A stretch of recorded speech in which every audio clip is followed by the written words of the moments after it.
The Simpsons is now the longest running TV show in American history. Ironic, since everyone I've ever talked to says the show's been going downhill and they haven't watched since the 10th season. Fox, a proud tradition of saying one thing and doing another, in every capacity. And one of the things I love about The Simpsons is the way they handle minor characters. Over the years, certain Springfieldians have gone from stock characters to fully developed personalities with their own histories. Even when a minor character doesn't become a regular, the showrunners would fill them with so much personality that they would leave an eternal impression on us. Hello? Human fly here. Come on! I stayed up all night dyeing my underwear. If I recall, Very Tall Man was a huge fan favorite, despite being only featured in 2 episodes. So, imagine my shock when I read this Wikipedia entry on generic characters, and found my favorite character listed as an example. Well, okay, incidental maybe, but I wouldn't call her generic. Over the years, she's become a recognizable figure in the Springfield community, with plenty of memorable moments and quotes that me and my friends even use today. And to be perfectly honest, I have a bit of a crush on her. That's right, it's Lindsey Naegle. First, let me reassure you, your fears are groundless, and your complaints moronic. That's good. This film will explain everything to you in words that you can understand.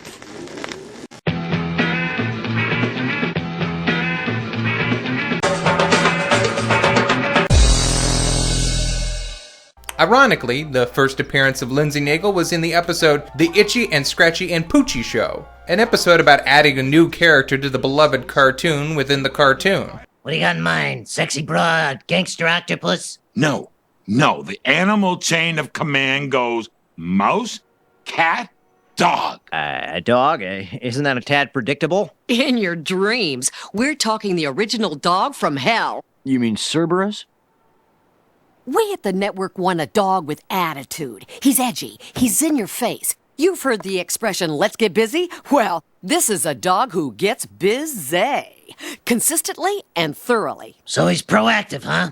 Oh, God, yes. We're talking about a totally outrageous paradigm. Excuse me, but proactive and paradigm, aren't these just buzzwords that dumb people use to sound important? Not that I'm accusing you of anything like that. I'm fired, aren't I? Oh, yes. Even more ironic, Lindsay is giving instructions to the design artist to make Poochie more appealing to a wider audience. So basically, Poochie is a soulless market creation and shares the same fate most of his kind do by being scrapped, while Lindsay flies under the radar and lives to see another day. Oh! What the hell happened? Well, I'd attribute the product failure to fundamental shifts in our key demographic, coupled with the overall crumminess of Poochie. And in a further sense of irony, Lindsey Naegle's voice actress, Tress MacNeille, also appears in the episode as a voice actress. And even more irony. Damn it. The irony filter on my computer blew out. This is gonna cost me an arm and a leg. The only place you can buy these things in town is a Fry's Electronics. And I'm all out of virgins to sacrifice. I'll just have to order it off the internet. Okay, what was I talking about? Oh yeah. Then the next time we see her, it's in the episode Girly Edition, where she's producing a news show for kids with Lisa and Bart as the anchors. I don't need a co-anchor. I'm a straight-A student. Lisa, Bart's got something you can't learn in school. Zazz. What is Zazz? Zing, Zork, Kapowza. Call it what you want. In any language, it spells Mazuma in the bank. Zork? What is Zork? I didn't say Zork. Here we can see that her design has been changed a little, considerably less cadaver-like. Bart, look up here. This is where the tears would be if I could cry. But I can't. Botched facelift. What? Really? You had work done? I would have never guessed. It doesn't show. Do I detect a note of sarcasm? Are you kidding me? This baby is off the charts. Now, the next time we see Lindsay, it's in the episode They Saved Lisa's Brain. Lisa joins the Springfield's Mensa group where she meets the now blonde executive, and we actually hear her name for the first time. Lindsey Naegle, Advanced Capital Ventures. Oh, what do you produce? Synergy, and books on how to cheat at bridge. Of course, Simpson fans will know that this is the episode where the group takes over the town after the mayor runs off, making everything better, then worse, then Stephen Hawking punches out Homer. But more importantly, this is the episode that established that Lindsay is, well, a little bit of a nerd. So, you know, how hot is that?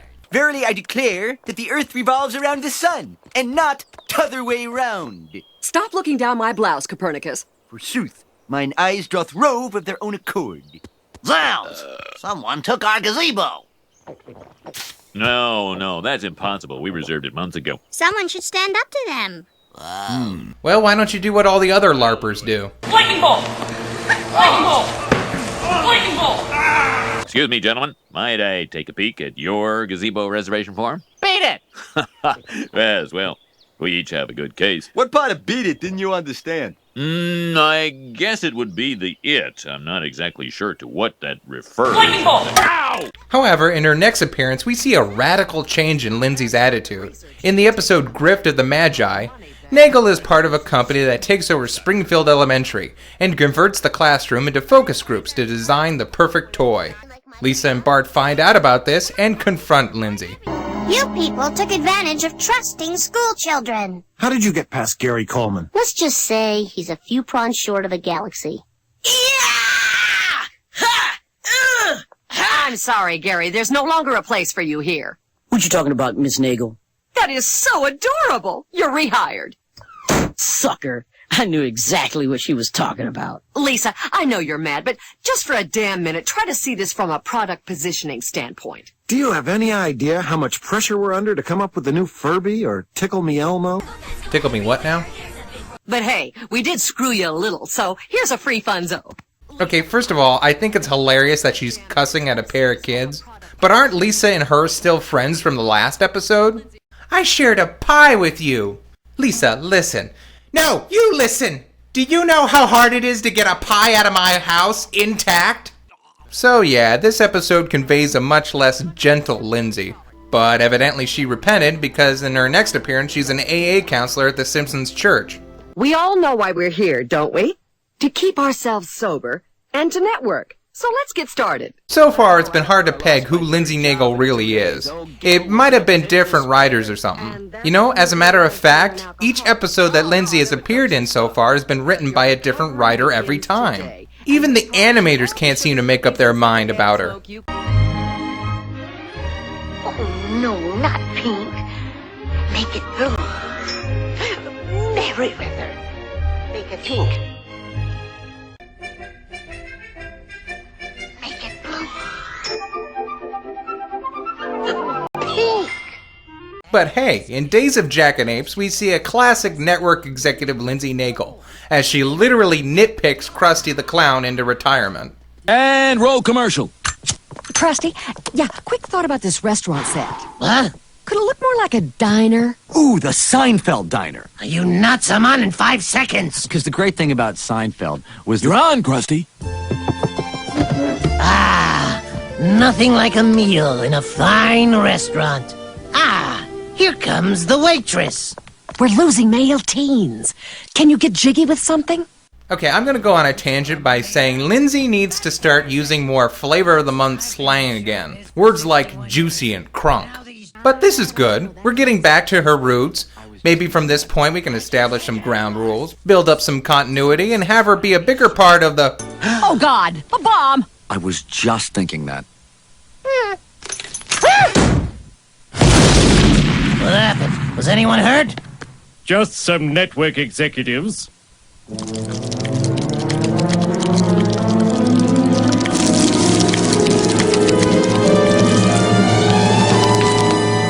have notes.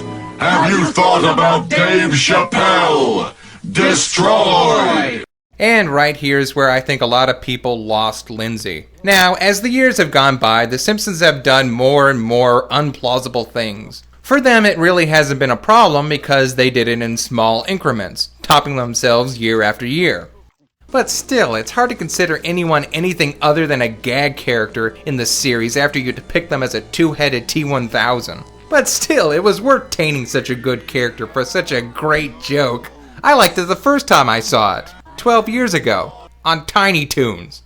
So how exactly do you distract people from the fact that the last time they saw you, you were liquid metal? Hello, I'm your customer service rep, Lindsey Naegle. We've met you many times, Miss Naegle. Why do you keep changing jobs? I'm a sexual predator.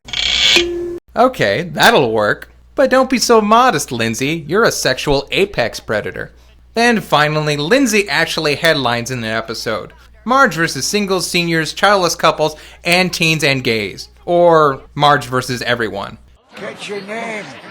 Fans will remember this episode as the one where all the babies rioted at a Roofie concert, which was a parody on the children's entertainer Raffi. Again, Tiny Toons, 15 years earlier. What, was Tress MacNeille just telling old stories and someone was sitting in the back of the room with a notepad? Anyway, in response to the tax hike it took to repair the damages, an outraged Lindsey Naegle starts an anti-family group. We're tired of picking up the bills for other people's kids. We already pay millions every year in school taxes. It's getting so bad, shows are forced to run loops of the same animation over and over again. It's awful, I tell you. Awful. Ladies and gentlemen, let's kill every child-friendly thing in town! So a mob, oh what a shock, runs through Springfield and converts everything made for kids. Well, we finally got things the way we want them. Not a high chair or complimentary crayon in sight. I'm gonna tell an anecdote about lovemaking without having to look around. Truly, we have entered a golden age. No wait, she was gonna talk about sex and how she likes to have it. Get back there! Worst pan ever! Anyway, Marge ends up becoming the leader of the pro-family movement, so her and Lindsay go head-to-head for the first time. Well, let's make it quick. I know you have to get back to your kids, and I'm late for a skydiving massage. I'll cut to the chase. I brought with me the very best reason I can think of for what I believe in. Her name is Lisa. Miss Naegle, even though I disagree with your principles, I certainly admire your success. Well, Lisa, I would be proud if one of the eggs I sold turned out like you. Mom, I locked your keys in the car. Then wait in the shadows. I don't want to. Some guy named Todd keeps complaining about Justin Bieber, Keisha, and a bunch of other pop stars that aren't around yet. Long story short, shenanigans ensue, and just when it looks hopeless, Lisa comes up with an idea. There's the enemy. Give him all you got. I love you. I love you. I love glue. I love you. Aw, such a sweet little thing. Time to destroy your future. Feeling fluish. Fever. Nausea. Child germs. No! Must participate in democratic process.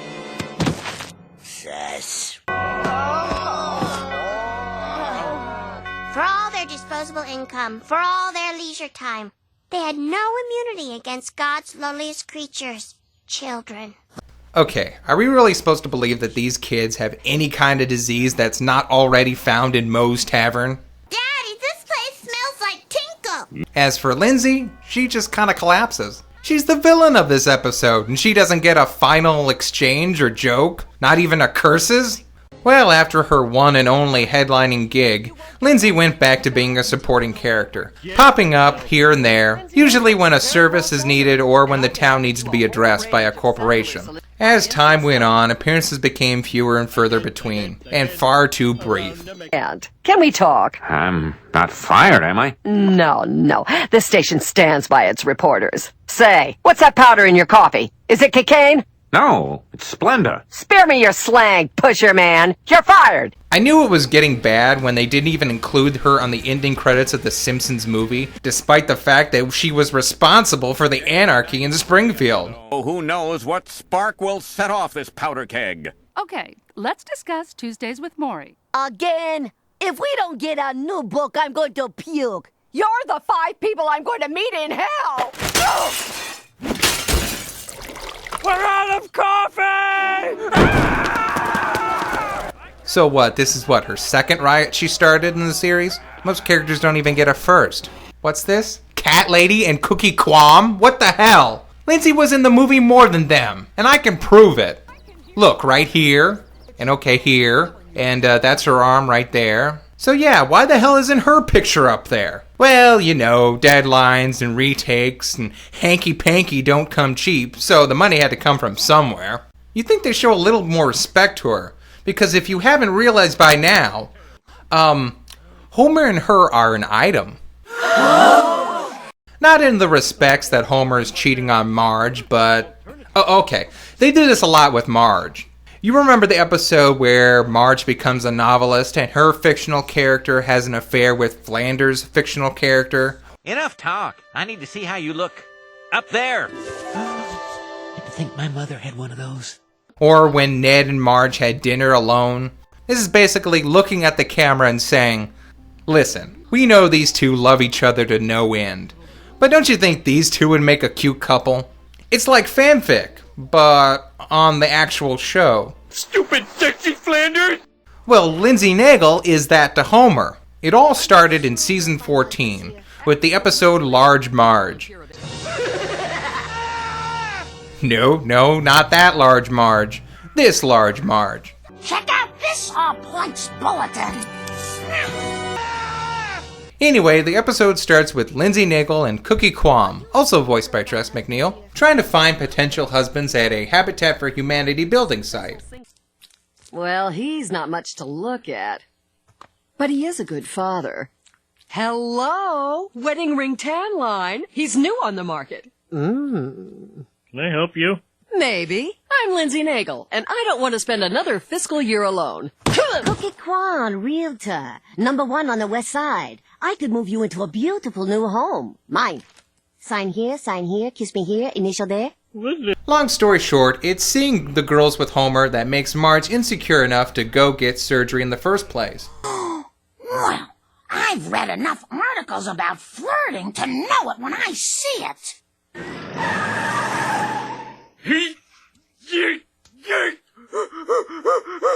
And that's how my beautiful wife brought our son Bart into the world. Oh. Touching. One season later, you have the Magical History Tour.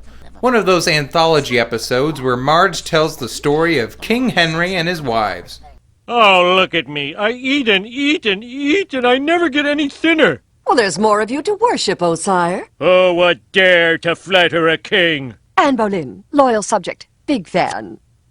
Modern Wench magazine dubbed me Anne of the Childbearing Hips. Okay, someone wrote that, got someone to draw it for him, got Tress MacNeille, one of the greatest voice actresses ever, to go into a recording booth and basically say, hey, you know you want to tap this. Then went home and found a paycheck in the mail. That is so freaking awesome on so many levels. Oh, Henry. Henry, sorry I bore you a daughter. Oh, stop, Anne.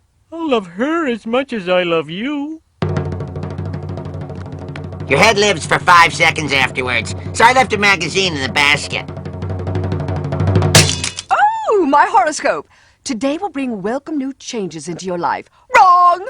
And then, of course, you have the kiss. In one of the B stories of an episode, Homer forgets to pay the insurance, so no one in his family or in his house is covered until 3 p.m.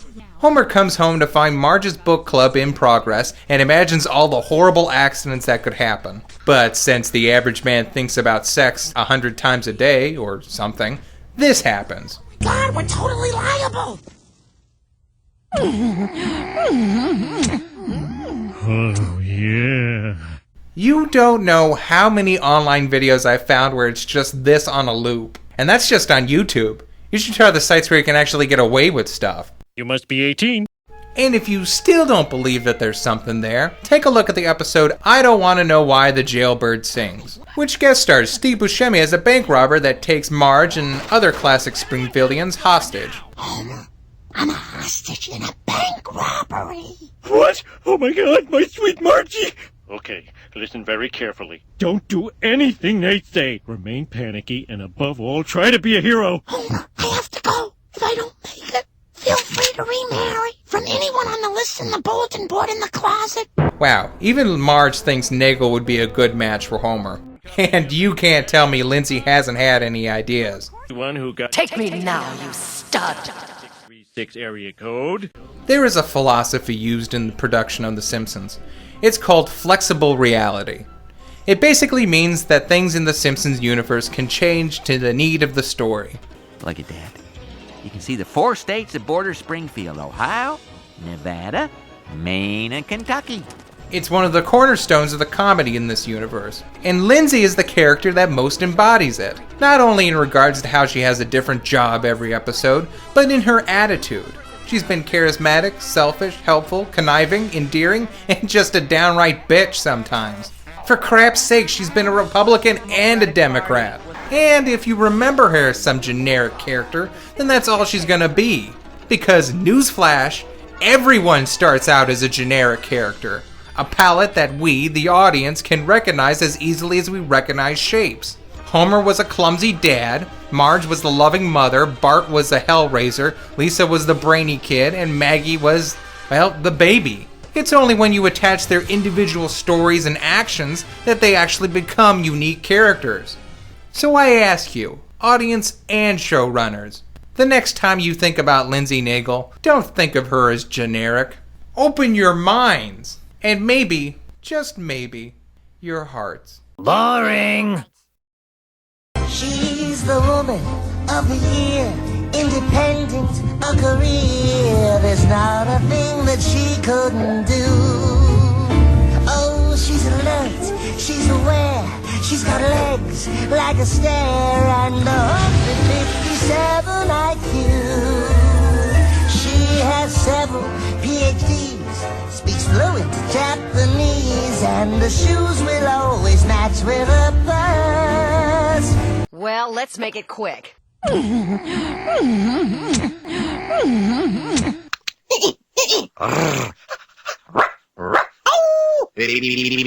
Hubba, hubba. Stop that.